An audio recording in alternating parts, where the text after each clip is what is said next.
पहाड़ियों के बीच से एक सड़क निकलती थी। बिल्कुल अंधेरी रात में एक काला सा रास्ता। ठंडी हवा पेड़ों के बीच से सीटी बजाती हुई गुजर रही थी। उनकी डालियां भूतों की तरह हिल रही थीं। ऐसी रात में घर पर रजाई में दुबक कर रहना चाहिए, न कि उस सड़क पर जाना चाहिए जिसे लोग कहते हैं शैतान का रास्ता। कहानियां तो सुनी थीं, किसने नहीं सुनी। हर साल इसी तारीख को कोई ना कोई इस सड़क पर गायब हो जाता है, बिना कोई निशान छोड़े। गाड़ी एक खतरनाक मोड़ पर आते ही धीमी हो गई। इंजन कराह उठा। उसे दूसरी तरफ पहुंचना ही था, खुद को साबित करना था कि ये कहानियां बस कहानियां ही हैं। जैसे ही उसने मोड़ लिया, उसकी गाड़ी की हेडलाइट्स टिमटिमाई और बंद हो गई। उसे घुप अंधेरे में धकेल दिया। रात के सन्नाटे में एक खून जमा देने वाली चीख गूंजी। फिर सन्नाटा, पहले से भी गहरा और भयानक सन्नाटा। सुबह की धुंध सड़क पर छाई हुई थी, पेड़ों से चिपकी हुई थी और चारों ओर एक अजीब सा सन्नाटा था। इंस्पेक्टर विक्रम थके हुए चेहरे लेकिन चौकन्नी नजरों से इलाके का जायजा ले रहे थे। खुले हुए दरवाजों वाली लावारिस कार सड़क के किनारे अजीब तरह से खड़ी थी। एक और साल, एक और शिकार। यह सड़क श्रापित है विक्रम, मेरी बात याद रखना, हम उसे कभी नहीं ढूंढ पाएंगे। श्रापित हो या ना हो इंस्पेक्टर, यह अभी भी एक क्राइम सीन है और मैं इसे उसी तरह देखूंगा। विक्रम ने अंधविश्वासों के बहकावे में आने से इनकार कर दिया। हर त्रासदी के पीछे हमेशा एक तार्किक व्याख्या, एक इंसानी हाथ होता है। उसे यह केस सौंपा गया था और वह इसे सुलझाने के लिए शहर को लंबे समय से जकड़े हुए डर के चक्र को तोड़ने के लिए दृढ़ था। दिन हफ्तों में बदल गए और फिर भी लापता आदमी का कोई पता नहीं चला। जांच रुक सी गई। स्थानीय लोग चुप्पी साधे हुए और डरे हुए बहुत कम मदद करते थे। उनकी फुसफुसाहट और सावधान नजरें बहुत कुछ कह रही थी। एकमात्र सुराग, लावारिस कार, कोई उंगलियों के निशान, कोई सबूत, कुछ भी नहीं मिला। सभी पीड़ित पुरुष थे, सभी अलग अलग पृष्ठभूमि से, जिनका एक दूसरे से कोई स्पष्ट संबंध नहीं था। एकमात्र समानता थी तारीख और स्थान, शैतान का रास्ता। इसी मनहूस रात को जैसे जैसे उसने गहराई से जांच की, उसने कुछ अजीबोगरीब देखा। हर लापता आदमी अपने जीवन में किसी न किसी समय किसी छोटे मोटे कानूनी विवाद, छोटी मोटी धोखाधड़ी, मामूली चोरी में शामिल रहा था। कुछ भी गंभीर नहीं, ऐसा कुछ भी नहीं जिससे उनकी गुमशुदगी का कोई कारण बनता। लेकिन यह संयोग नजरअंदाज करने के लिए बहुत ज्यादा था। कोई इन आदमियों को चुप करा रहा था। कोई इतना ताकतवर था कि उन्हें बिना कोई निशान छोड़े गायब कर सके। विक्रम की जांच उसे शहर के अंधेरे में ले गई।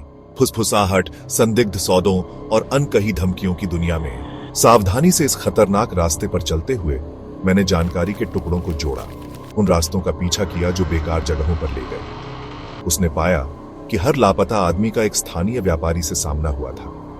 एक ऐसा आदमी जो अपनी क्रूर महत्वाकांक्षा और शहर के कुलीन वर्ग के ताकतवर लोगों से अपने संबंधों के लिए जाना जाता था। उस आदमी का नाम राजीव सक्सेना था और वह जितना क्रूर था उतना ही प्रभावशाली भी।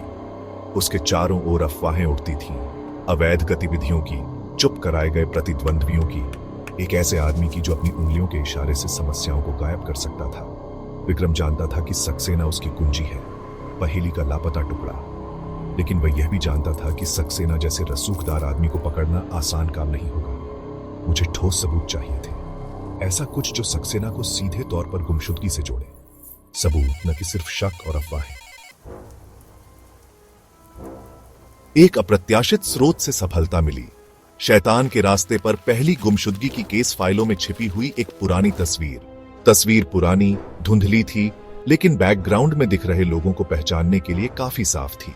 और वहां पीड़ित के बगल में खड़ा एक बहुत छोटा, लगभग अपरिचित राजीव सक्सेना, उसके होठों पर एक आत्मसंतुष्ट मुस्कान खेल रही थी। तस्वीर गायब कड़ी थी, वह सबूत जो सक्सेना को सीधे गुमशुदगी से जोड़ता था। इस नए सबूत के साथ विक्रम ने तेजी से कदम बढ़ाया। सक्सेना की गिरफ्तारी का वारंट हासिल किया। गिरफ्तारी की खबर से शहर में हड़कंप मच गया। राजीव सक्सेना, अछूत टाइकून, को आखिरकार जवाबदेह ठहराया जा रहा था। मुकदमा मीडिया का उन्माद बन गया। कोर्टरूम उत्सुक दर्शकों और बेचैन पत्रकारों से भरा हुआ था, जो उस आदमी के पतन को देखने के लिए उत्सुक थे, जो इतने लंबे समय से कानून से ऊपर लग रहा था। सक्सेना के खिलाफ सबूत बहुत मजबूत थे। तस्वीर उन लोगों की गवाही जिन्होंने बोलने की हिम्मत की थी, और वित्तीय रिकॉर्ड जो रिश्वत और चुप विपक्ष के निशान की ओर इशारा करते थे। जैसे जैसे मुकदमा आगे बढ़ा, जटिलता की एक नई परत सामने आई।